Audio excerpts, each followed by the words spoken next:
எல்லாம் தூங்கிட்டு தான் இருக்கானுவ.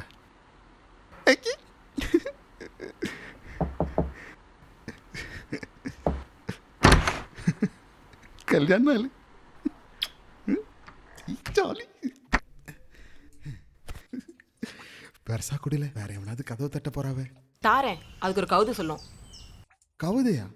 இந்த இடத்துலயா? கல்யாணம்னா கவுது வர கசக்குதா? ஒத்த கவுதிக்கு 10 முத்தம். இங்க எப்படில சொல்லியே போன அமுத்தி போடுவா. உன்னை நினைத்து எத்தனை குழந்தைகளை கொன்றிருப்பேன் என்பது என் கழிவறைக்கு மட்டும்தான் தெரியும். உன்னை நினைத்து